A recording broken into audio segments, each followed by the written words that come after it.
Non! Churenpoto. Bonjour à tous et bienvenue dans cette introduction au mahjong japonais. Pour cette 6e vidéo, nous allons découvrir les yakuman et les dora. Alors dans un premier temps, les yakuman. Ce sont donc des yaku mais un peu particuliers. En fait, c'est les yaku les plus durs et donc les plus rares du jeu, qui valent donc beaucoup de points. Ils sont comptés un peu différemment. Au lieu d'avoir une valeur en han, ce sont juste des yakuman. Donc si vous en faites un, votre main vaudra le maximum qu'une main peut valoir au mahjong japonais. Alors, le yakuman le plus simple à expliquer, c'est Kazoe Yakuman, en français yakuman compté. C'est en fait une main composée de yaku ordinaires, mais dont la valeur en han atteint un total de 13 ou plus, et donc ça devient un yakuman. Alors les trois premiers yakuman sont vraiment des yakuman de chance. Le premier, Tenho, ça consiste pour le dealer à gagner avec sa main de départ. C'est-à-dire qu'après avoir pioché ses 14 tuiles de départ, il se rend compte que sa main est déjà complète, et ça lui permet donc d'avoir ce yakuman Tenho. Le suivant, Chiho, c'est une variation sur le même thème, mais c'est pour les joueurs qui ne sont pas dealers. C'est-à-dire qu'ils vont gagner pas sur leurs 14 mains de départ, mais à leur première pioche. Alors attention, si un autre joueur vole une tuile pendant le premier tour, ça annule ce Yakuman Chiho. Le troisième, Renho, c'est le même principe. C'est quand on fait run, c'est-à-dire qu'on gagne en volant une tuile dans le premier tour de jeu. Là aussi, si quelqu'un vole pour faire une suite ou un brelan, ça interrompt le premier tour, donc le Yaku n'est plus valable. Kokushimuso, ou en français très orphelin, c'est avec Chitoitsu, donc les 7 paires, la seule exception au schéma classique de 4 éléments de 3 plus une paire. C'est en fait une main composée d'un exemplaire de chaque honneur et de chaque terminal, donc chaque 1, chaque 9 de bambou, de rond, de caractère, chaque vent, chaque dragon, plus une de ces 13 tuiles en double. Alors il y a une règle optionnelle mais qui est assez courante qui stipule que si au moment de la victoire on a déjà un exemplaire de chaque honneur et de chaque terminal et qu'il ne nous manque que la paire, ça devient un double Yakuman, c'est-à-dire qu'on gagne les points de 2 Yakuman.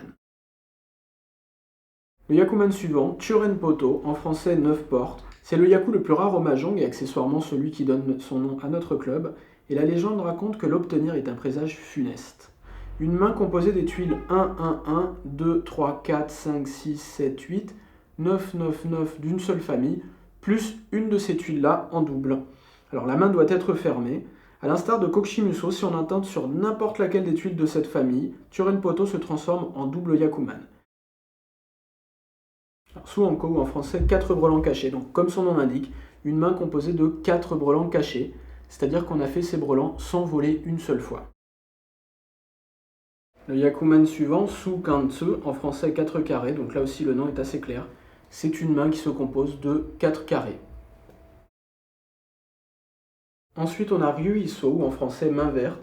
C'est une main composée uniquement de tuiles intégralement vertes, à savoir le 2 de bambou, le 3 de bambou, le 4 de bambou, le 6 de bambou, le 8 de bambou et le dragon vert. On a ensuite Chinroto, ou en français tout terminal. C'est une main qui ne comprend que des tuiles terminales, c'est-à-dire des 1 ou des 9. On va ensuite avoir Tsuiso, ou en français tout honneur, c'est-à-dire une main ne comportant que des honneurs.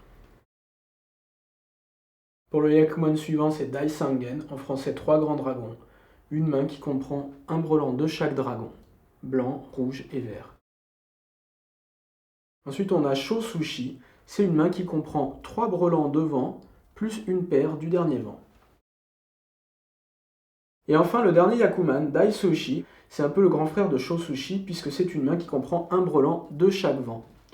Une règle optionnelle transforme ce Yakuman en double Yakuman, mais c'est relativement peu répandu. Voilà, donc maintenant vous connaissez tous les Yaku, qui vont donc vous permettre de gagner des points. Mais il y a une autre façon de gagner des Han et donc des points, ce sont les Dora. Alors, les Dora, c'est des tuiles bonus. Vous vous souvenez qu'au début de la partie, on avait ouvert la pioche. Donc là, il y a le début de la pioche et la fin de la pioche. Là, on va rajouter une nouvelle étape. On va retourner la 3e tuile de la rangée du haut, comme ça. Et ça va être ce qu'on appelle l'indicateur de Dora. En l'occurrence, l'indicateur de Dora, c'est le 8 de rond. La tuile Dora, ça va être la tuile suivante, le 9 de rond. Si jamais c'est le 9 de rond qui avait été l'indicateur, on serait revenu au début, et c'est le 1 de rond qui aurait été la Dora. Pour les vents, on va suivre le même ordre que l'ordre du tour, c'est-à-dire Est, Sud, Ouest, Nord.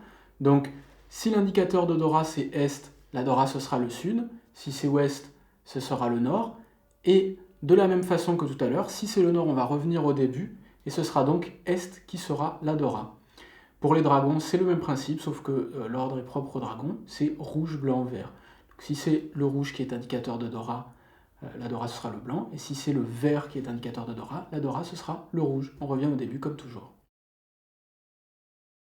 Alors l'intérêt des Dora, c'est que c'est une façon d'augmenter assez facilement la valeur de sa main, puisqu'il suffit de les avoir dans sa main quand on gagne, pour gagner un Han. Une Dora, un Han, deux Dora, deux Han, etc. Si par exemple on a un brelan de Dora, ça nous fait 3 Han de plus, donc la main devient très vite assez grosse. Alors en plus de cet indicateur de Dora qui est révélé au début de la donne, il va y avoir des situations où on va révéler de nouveaux indicateurs et donc créer de nouvelles Dora. Le premier cas, c'est si on fait un carré, donc 4 tuiles identiques. Pour chaque carré, vous vous souvenez qu'on pioche à la fin de la défausse une tuile de remplacement. Et bien, maintenant, on va aussi révéler une nouvelle Dora. Donc là, par exemple, le 5 de rond. La nouvelle Dora sera le 6 de rond. Le deuxième cas de figure, c'est quand on fait Ricci. Quand on fait Ricci, vous vous souvenez, c'est un engagement assez gros puisqu'on s'engage à ne plus modifier son jeu. Donc on est complètement à la merci de ses adversaires. Mais en échange, si on arrive à terminer sa main, si on arrive à gagner, on va avoir le droit de révéler une nouvelle Dora qu'on appelle Ura Dora. Alors Ura en japonais, ça veut dire l'arrière. En fait, on va tout simplement regarder l'ice wheel qui est en dessous de l'indicateur de Dora et ça va nous faire une nouvelle Dora. Donc là, au début, on avait seulement le 9 de rond qui était la Dora. Maintenant, le 8 de rond devient aussi une Dora puisque le 7 a été révélé. Et alors donc, les Kan Dora et les Ora Dora peuvent se combiner. Imaginons qu'un joueur ait déclaré un Kan un peu plus tôt dans la partie, donc ça révèle un nouvel indicateur de Dora. Si un autre joueur déclare Ricci, et qu'il gagne évidemment, il pourra avoir les 2 Ura Dora en dessous, donc un total de 4 Dora. Donc avec ça, je vous garantis que vos mains peuvent devenir assez énormes. Alors en plus de ces Dora, Ura Dora et Kan Dora, il existe un dernier type de Dora qui est un peu plus optionnel, on ne le retrouve pas dans toutes les parties, il y a des gens qui jouent sans. C'est ce qu'on appelle les Aka Dora. Alors Aka en japonais ça veut dire rouge, donc c'est tout simplement une tuile dans chaque famille, généralement le 5, qui a été colorée en rouge. Et le simple fait d'avoir cette tuile dans sa main va permettre de gagner une Dora et donc un Han supplémentaire. Alors un petit rappel quand même, on a dit pour le moment qu'il fallait avoir au moins un Yaku pour valider sa main. Alors les Dora ne peuvent pas valider la main. Les Dora rapportent des Han, les Yaku rapportent aussi des Han, mais les Dora ne sont pas des Yaku. Donc si vous avez une main avec plein de Dora mais aucun Yaku, elle ne marchera pas. Il vous en faut au minimum un, même le plus simple possible, ça ne change rien, pour que votre main fonctionne. Donc voilà, avec ça, vous savez jouer à peu près au Mahjong, vous pourrez jouer avec des joueurs expérimentés, vous connaissez toutes les règles qui régissent le déroulement d'une partie. Il va vous rester à apprendre des règles particulières sur certaines exceptions, des pénalités, ce genre de choses, et surtout le comptage des points. Alors le comptage des points est un peu fastidieux, donc je ne vais pas en parler en vidéo.